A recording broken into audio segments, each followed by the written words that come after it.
Hello there and welcome back to 4 Tims in a Podcast. It's a little over 24 hours since we last recorded, and well, more than that, we recorded Saturday afternoon. It's now Monday evening, and we says to you at the end of that episode that we'd only be back if there was something to react to, and well, Celtic have gave us something to react to. Today, Monday 5th of January, about 3 o'clock, they announced that Wilfried Nancy had been sacked. Not the most shocking news, but it did take a couple of days after that humiliating defeat at home to Rangers on Saturday, but a couple of hours later they announced that Martin O'Neill will return for his third spell as Celtic manager. I know quite the time gap from the 25 years between the first two spells, but he will be back accompanied by the same coaching staff who were so successful in his interim period, the likes of Sean Maloney, Mark Foringham and a few others. So I will just sort of talk about the events of the day, full complement as you'd expect. Daniel, coming you were the only one that was missing Saturday afternoon. You must have knew this was going to happen, wanted to save yourself for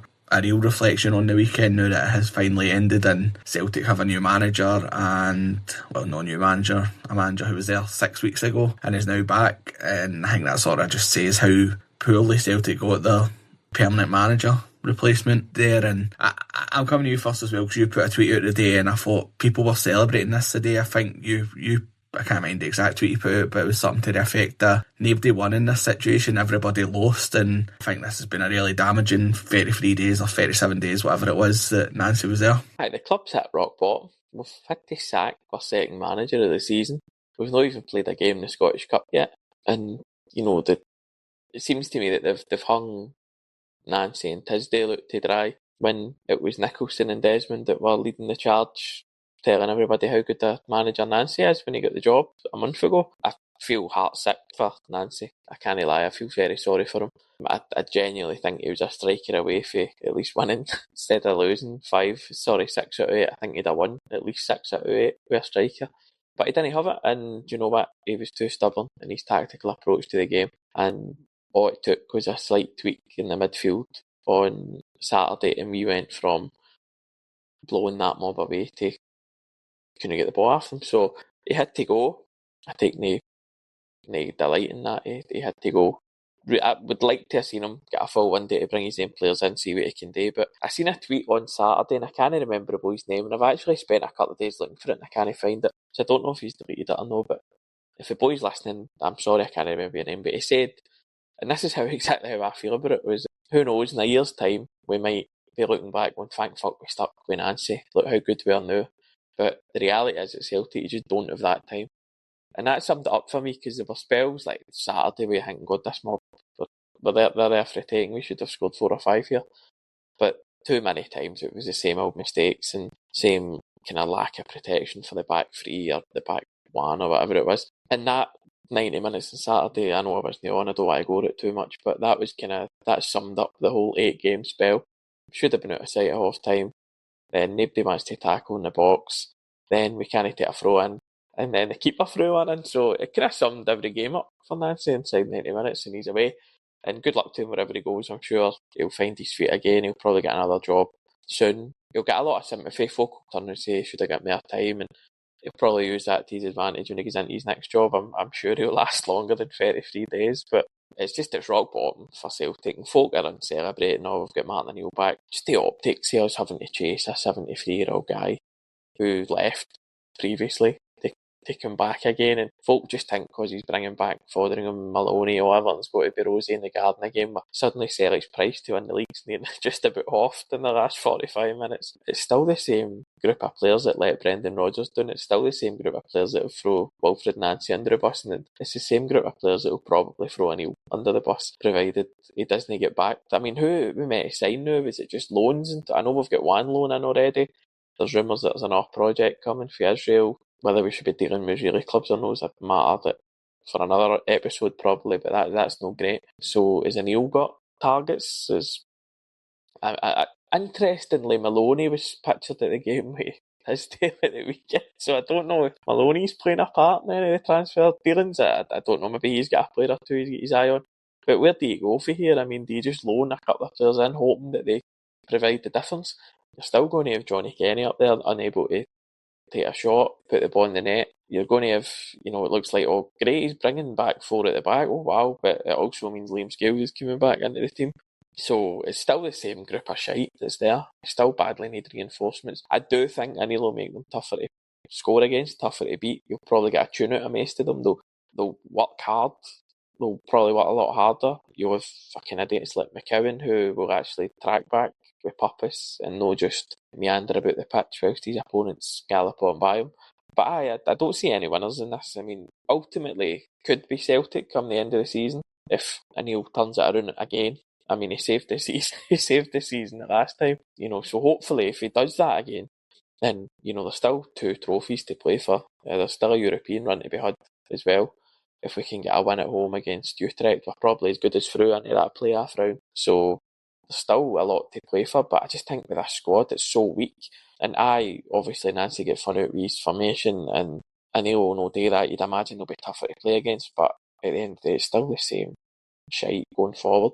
Badly let the last manager down. So, but Martin's back. If he can do what he did if the next 8 games go the way his 8 games went, I'm sure everybody will be a lot happier. But there's, something that was lost, I think, was there's still a league to be going won. We're only 6 points behind Hearts. We're level with Rangers, Motherwell are close behind. There's 4 teams that are fighting out for the title, and Celtic shouldn't come to the fact that we're in a 4-way fight for the title, but the fact is we are. And, there's a league to go win. So the board have made a decision today. I was surprised they made the decision. I thought they would stick with Nancy, give him a transfer window and see what happens, but they've obviously made the decision.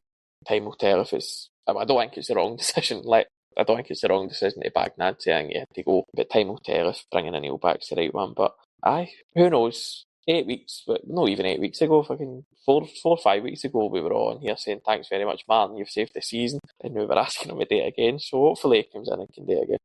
Definitely. I think everybody seems to expect it will be a sort of another fairy tale return. I think there's a bit of a rude awakening coming, because I've been saying for weeks that these players would have let O'Neill down eventually. And look, O'Neill himself says, I'm sure on TalkSport, that, or maybe his last press conference, that there was much work needed done in this transfer window. Now, I don't know if bringing O'Neill back helps your transfer window, because you're either going to be getting short-term loans, or you're going to be trying to convince players to sign 4 or 5 year deals when this manager's an interim manager again. Okay, it's till the end of the season, but if you want to sell a long-term vision to a player, how are you doing that way? That sort of uncertainty around the club. But Andy, as I say, we were only going to come back if it was something to react to, and well, over the course of between 3 o'clock and 7:30 the night, the Celtic didn't let us down for once this season and actually gave us something to react to.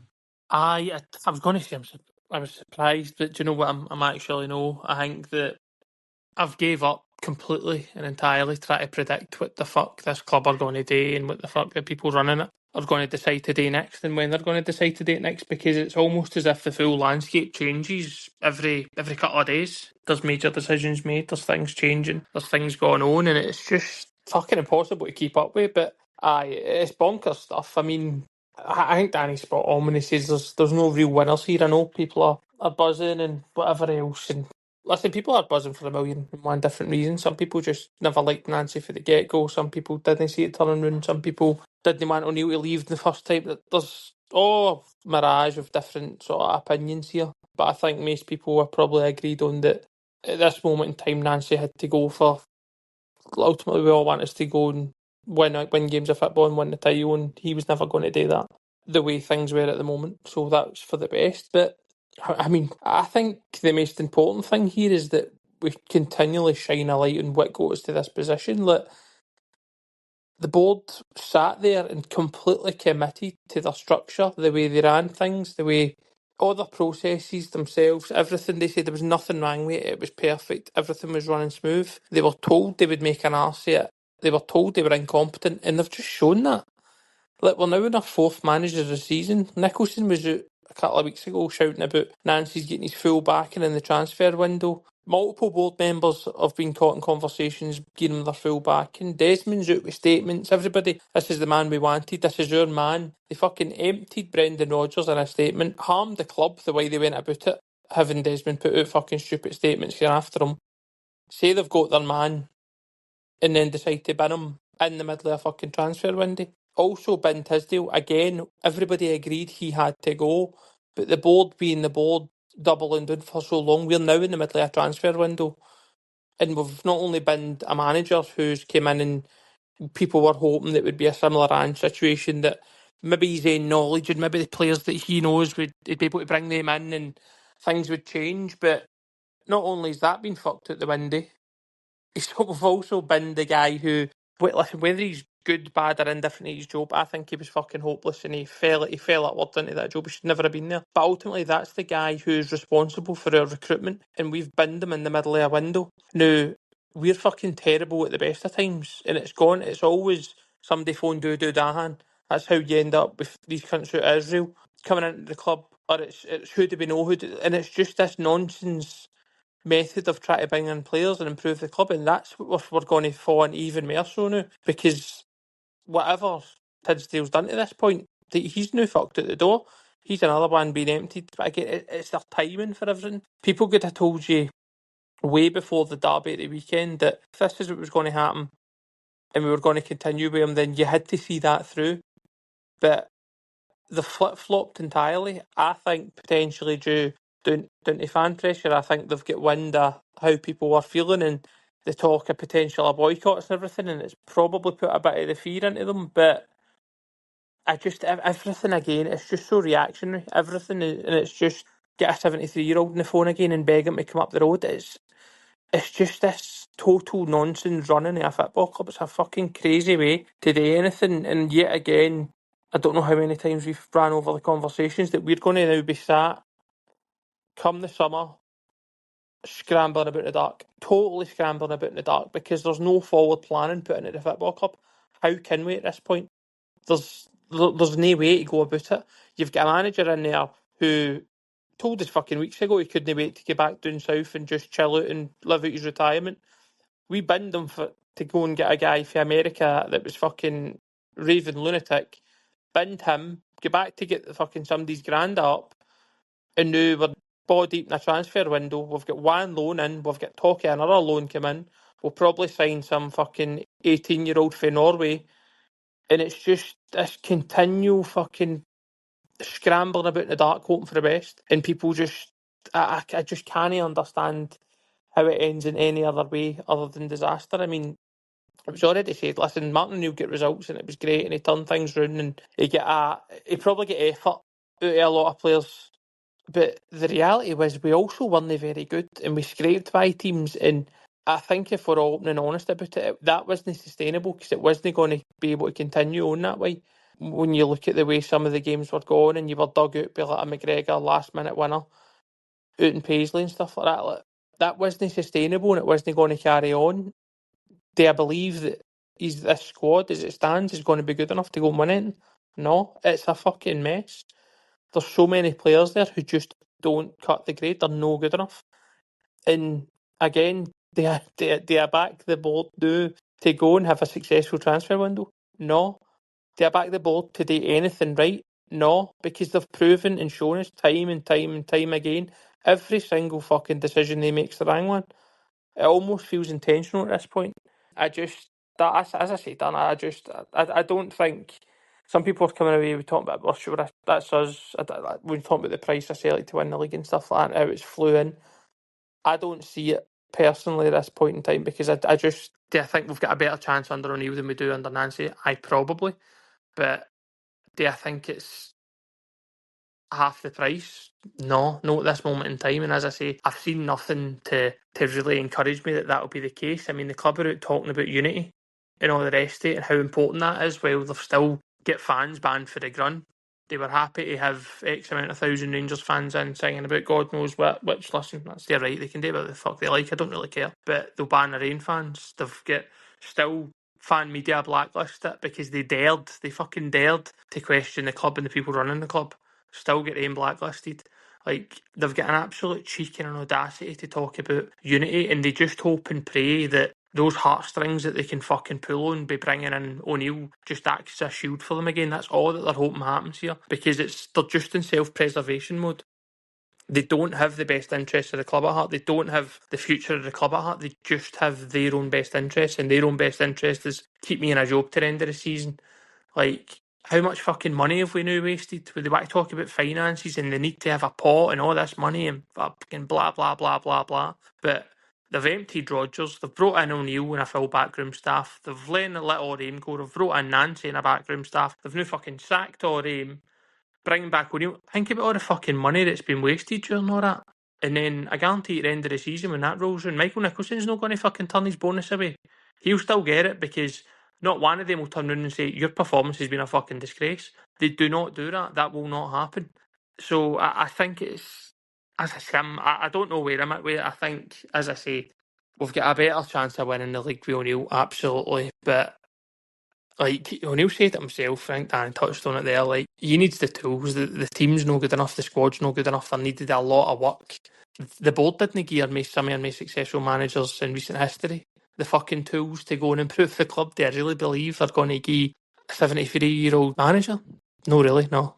Aye, absolutely. And Tony, I'll come at you. It's another Monday night, another Celtic manager emptied, and another time when Martin O'Neill and Sean Maloney have been announced as the interim, well, Martin O'Neill's interim manager, along with Sean Maloney, Mark Fotheringham, and a few others. How does this one feel compared to the one when it was announced end of October? Yeah, I don't think the ranting and raving, and I don't think Paul will need to get his counter out for the amount of times I say cunt or bastard or anything like that. Okay, it's hard not to laugh, and like the whole thing's just utterly ridiculous. You're on your fourth manager by January. It's Martin O'Neill again. Now, and then I remember before Nancy was appointed saying, "Oh, people are just always going to want Martin O'Neill back." I didn't think he would be back so soon. I can understand people are excited, and some people have just would fucking just totally OTT with it. But I guess, look, it's been dreadful since Nancy came in. Let's not beat about the bush. He's totally failed in every aspect.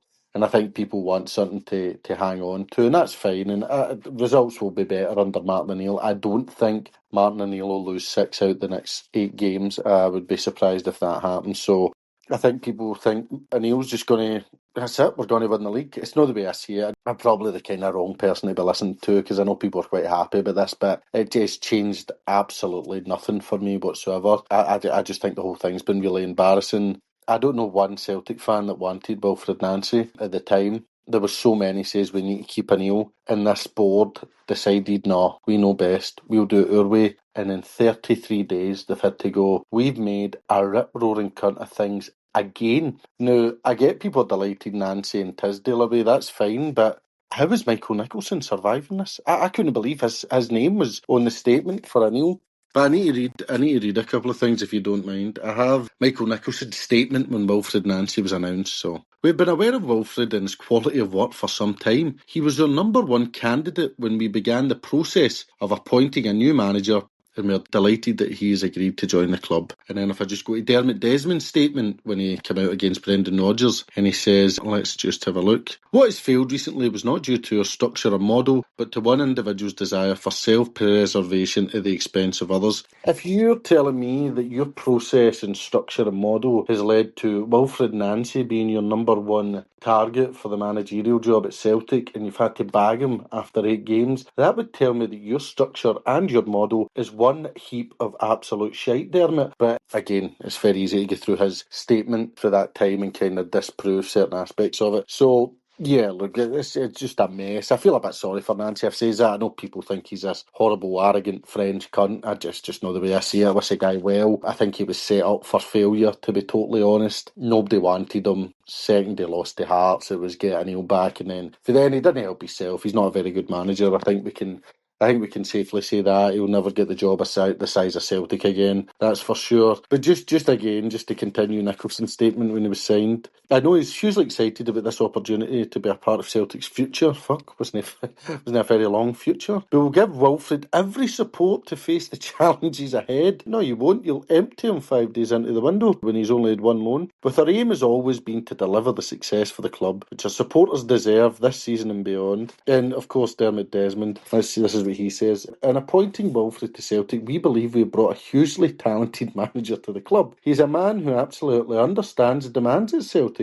He's a man of real humility, but also someone with his own ideas, his own vision, and such a personal drive and desire to do well for the club and their supporters. So that tells me, even though you might be a billionaire, you don't have a fucking bastard clue about football whatsoever. But I guess there's a kind of part of me that laughs at that, where Desmond and his "we know better than everybody" board have been made to look the absolute clowns they are. So I guess I take a bit of satisfaction in that. But in terms of the overall state of the club, it's pretty devastating how stupid it all looks. In terms of the transfer window, I made the point the other day that any team getting a phone call for wee Mick, or whoever the fuck's doing the transfers now that Tisdale's away, I'm assuming it's wee Mick finalising the deals, it's going to go, "Oh, is that you, Michael?" So not only have you just lost to the Huns, you've had to sack your manager, you've brought back Martin O'Neill, and if you don't strengthen your squad and you let Martin O'Neill lose the title, wow, your fans are really going to lose the plot, because Martin O'Neill's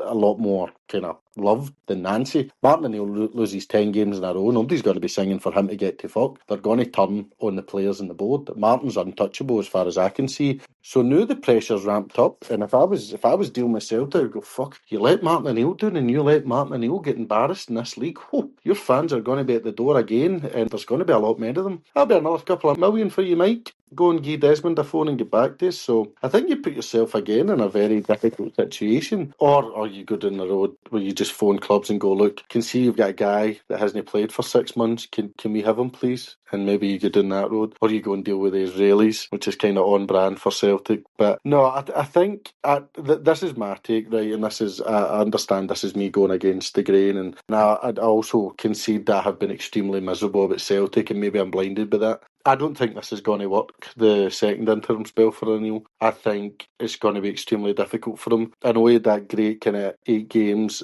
I just don't think this is going to work. I think it'll improve slightly, but I think overall I still don't think we'll win the league. And I still think there's a good chance a third, maybe worse. And that's not on O'Neill or his coaching staff whatsoever. It's on the players. I think the players are fucking mince.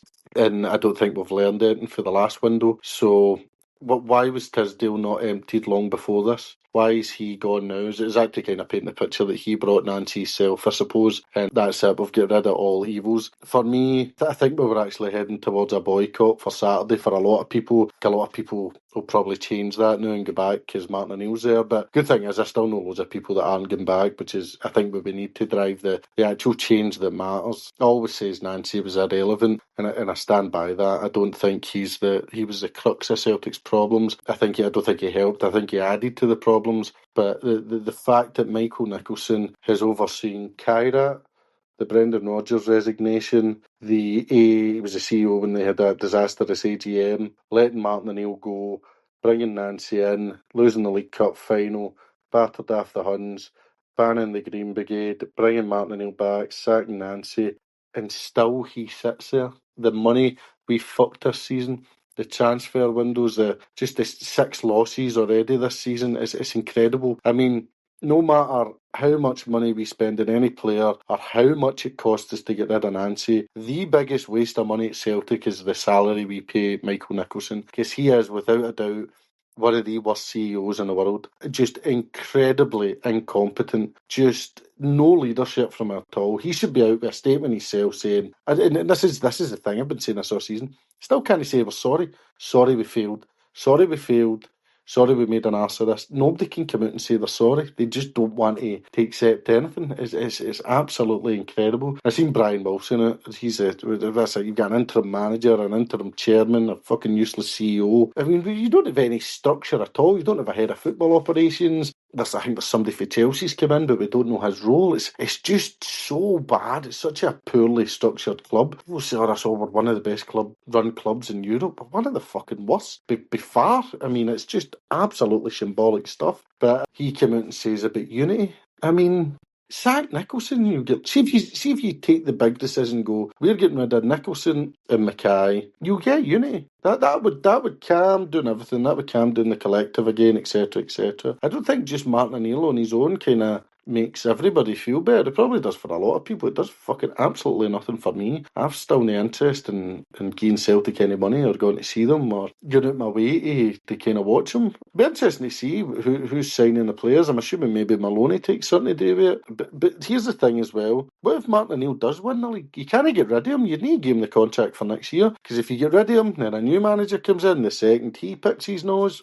get him to fuck, get O'Neill on the phone, and then you just do this over and over again. So I think if O'Neill does manage to win the league, he would need to stay. I think even if he was to get second and win the Scottish Cup, people would want him to stay. So I think I can understand. I think it's probably the right move in terms of you've more chance with O'Neill, Maloney and Fotheringham as opposed to Nancy and his staff. But it's a risky game we're playing and there's no real kind of strategy as it seems. As I say, you've got interims all over the place. You've got a squad that isn't worth a fucking dime, to be honest. You've not got any real quality left. You've got a fan base that's still very unhappy. So I still think the club's a total mess. I know people are kind of jumping for joy and getting the fireworks out. I just don't think that's the kind of...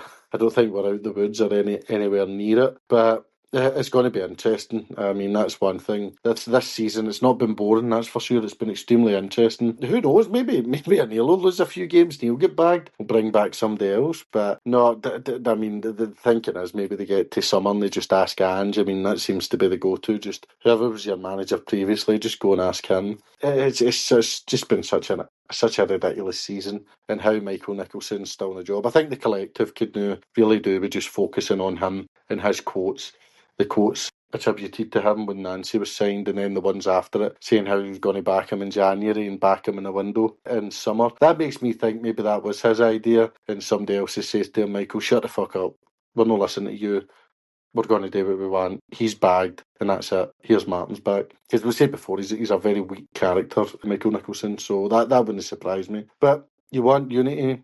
You've got Martin O'Neill back. Here's an idea. Why don't you let the Green Brigade back in? That would maybe get the boys back in and back singing. And then you might get a bit of unity that way, but that would probably be too much common sense, to be totally honest. And empty somebody else, empty Hargreaves, sack him, sack Nicholson, and then you will get a lot of people going, oh, wait a minute, they're actually doing stuff the fans want. So there's still a road to unity. I think if Nancy stayed, then you were heading for a record low on Saturday, but now that O'Neill's back, I'm sure everybody will be turning up. I've not seen him for 2 weeks. Aye, that's it. It's the quickest return ever. A bit like Reedzo back on Gig Pod. How you doing, John? No, I thought it was sort of inevitable that it would finish like this. And look, the one thing, I was just reading that statement there while you were going through the older ones, Tony, and then you come on it. But the statement of the day, announcing O'Neill and then having fucking Desmond and Nicholson and Wilson on that one, but no on the Nancy one. There's zero accountability for these fucking idiots, these cowards. Nicholson's the worst, because as you say, where do you think he's actually running the show, or where do you think Desmond's got his fucking horn up his arse like a puppet and he's the one pulling the strings? He is responsible for everything Tony mentioned. He's responsible for Kyra, he's responsible for Mark Lawwell, he's responsible for the disarray in the stadium, he's responsible for Nancy, responsible for Rodgers. Anything you want to that you feels went wrong. He's been the CEO for so many, like a good few years now, and there's zero accountability. His position is completely untenable, but he's like a fucking slithery snake. The fact that nothing sticks to him, it's unreal that he's surviving this, and the fact that he's got zero sort of self-awareness to take himself out of that position as well. Clearly prefers collecting our cash to actually looking at himself in the mirror, and that goes for a lot of them, to be fair. And as you said, the thing about Wilson is just ridiculous. Calling for unity while, even when the Green Brigade's been out, you've been seeing stewards ragdolling mere underage supporters after the Aberdeen goals. I've seen videos from even Saturday where you had Paulus and stewards grabbing people with a net and pulling them down the stairs in the main stand, and you're thinking, oh, that's we out the Green Brigade in the stadium. So you kind of keep blaming them for everything. As you say, like the Green Brigade or North Curve released a statement Friday night just saying they've had zero sort of dialogue with the club because they're just refusing to entertain the notion of working with them unless they admit something, which the Green Brigade and North Curve essentially deny any wrongdoing, and that's it, right? If they've not done it, and then of course they're not going to admit to something that they've done, especially when, as it says in that statement, there's not been any charges of assault or serious assault for that incident that Falkirk that sort of was labelled as the sort of instigator for why they were overall banned, but and I think how long ago that was now, and Celtic still haven't got to a final decision about that. They're just quite happy to put these green sheets over their seats and say they're banned indefinitely, and there's been plenty of time for an investigation where either the police or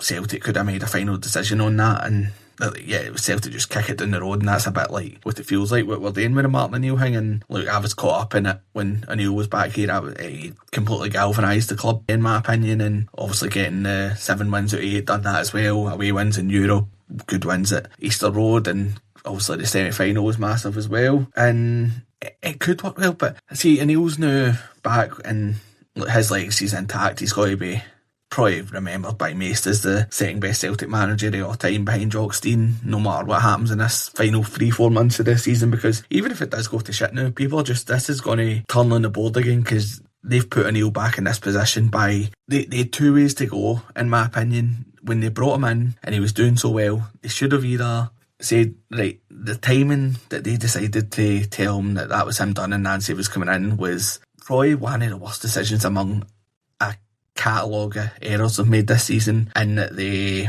let him go before a massive week in our season where we lost to Hearts, we lost to Roma and we lost to St Mirren. Now, Nancy could have been brought in at any time and could have been a disaster at any time. I completely get that, but he must have interviewed and Nicholson and whoever was part of that process. Now, a bit like the other boys, I'm not going to go through Nancy on here. I believe everything he done and everything he stuck to, he told them in his interview process, this is what I'm going to do. Celtic should have held that information and either moved on to their next candidate or says, right, that's fine, you can do that, but why don't you just sit in the stands and watch them at Lennoxtown for December? You can work with Martin O'Neill, sort of identify what you need, and you know what, we'll keep Martin until that Rangers game at the start of January, and then you can come in, because if we win our next few games, people are going to go, I told you Nancy was the problem, but you're not telling me that if you'd have gave him that time to get prepared, get a few bodies in, and then you gave him Dundee United at home, Falkirk away, and then Auchinleck Talbot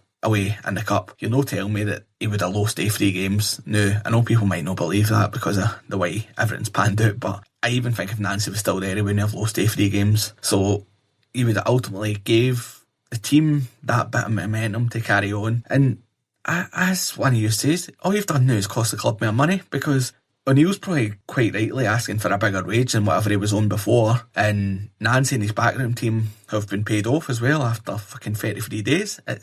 We're long enough talking about 70-80 million in the bank, but that's going to be a good few million that they've had to write off that. Already responsible for people not buying stuff at the superstore or in the stadium. So, as I say, there's no accountability by these people, and they can't even bring themselves to say, you know what, we made an arse of that. We're sorry, and look, we're not going to leave, because I think they're that stubborn, they're not going to leave. So, even if they said, look, we're determined to get this right, but we do apologise for the way this has played out. Now, the only bit of the statement I'd agree with, Wilson says about Nancy, that on a human level it was no great to see, and in a degree I can agree with that, because I think the criticism of Nancy was far too personal. There was people who didn't want him before he'd even managed a game. There was people who'd labelled him arrogant before he'd even said a word at a press conference. I think people already had their mind made up, and I do think some of the abuse was far too much, and Celtic had a duty of care, and I think they completely let him down. I mean, when you were 4 games in at Tannadice and you had the away support chanting for him to get to fuck, it's a long way back from that, and ultimately there was no way back for him. And I just feel sorry for him, because alright, he's getting paid thousands of pounds a week, but as I say, I think everything he was doing, he would have told him he was going to do and he believed in. Look, there was enough. There was a guy on Twitter, I think he's an Arsenal fan or something, who I think he made a 9.5 minute video the day chances would missed in the games under him, and there was sparks of good play in them. And I know XG is not for everybody, but I think apart from one game we won the XG in every one, maybe 2 we didn't win it in. It was maybe the Roma game and the Motherwell game. But apart from that, we were clearly making the chances, and I say so on the episode the other day, it goes back 12 months. If you had fucking brought a suitable replacement in for Kyogo and Ida, I mean, you sold them both the guts of 20 million. I think it was like 10 million for Kyogo and 7 for Ida. So you had the funds there. You could have went out and got a quality striker. And look, that might be the difference between Rodgers being there, never mind Nancy still being there. But I feel sorry for Nancy. I'm like you, I wish him well. I think even stuff the last 24 hours or so, I think there seemed to be somebody who was taking snidey pictures of him and videos of him when he was at a hotel up in the Highlands, and I was like, it's not for me. These people are doing their best. And it was the same when people were taking pictures of him and videos of him outside when he was having a meal with his family. I get you're entitled to give your opinion of what you think of him when you're at the stadium, you've paid your money, but he's ultimately just living his life, and I've no harm to him. I'm not going to resent him for a long period and say I hope he never gets a job again. I mean, it could have been different if he was brought in at the start of the season, but it's one thing we'll never know. And look, there's 18 games to go in this league and we're 6 points behind Hearts. Now, I think O'Neill probably does set us up in terms of we'll lose less goals, but at the same time, Schmeichel's been throwing them in for fun the last few weeks, so I can argue some of the goals that we conceded was down to Nancy's setup, but the keeper's very responsible for a few as well. So in my opinion, I think we need 6 or 7 players in this transfer window, and I don't think it's going to happen. And I think we need 6 or 7 out as well. I think a couple of you have mentioned that the state of this squad is terrible, and I think their attitude's been pretty stinking the last few weeks as well. And I thought Luke McCowan's comments after the game were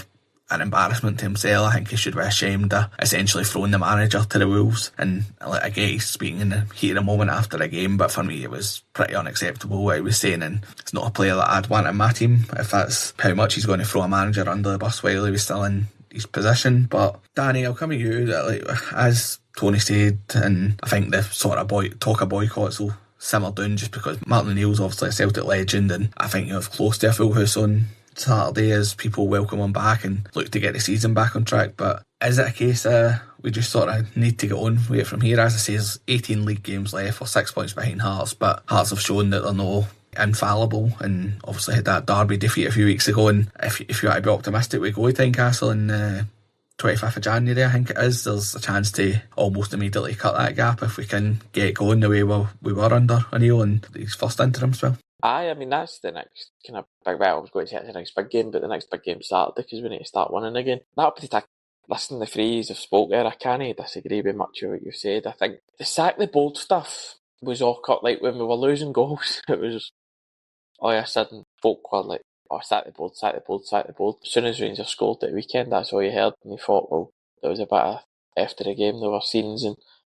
like obviously folk are frustrated, but what I think you'll find is if, like when you win, if we're to win a few games, folk will there'll be more talk of let's just everybody get behind the team, and no matter what happens, let's everybody just get behind the team and see what happens. We've got a league to win, blah. Whereas 3 days ago it was acceptable for Rangers to come to Parkhead and beat us because it might get rid of Wilfried Nancy. So fans are fickle. Listen, 4 years are fickle as well. There's no point denying it. With Celtic to start winning again, we'll be on here much happier. Of course we will. But can I agree with Tony?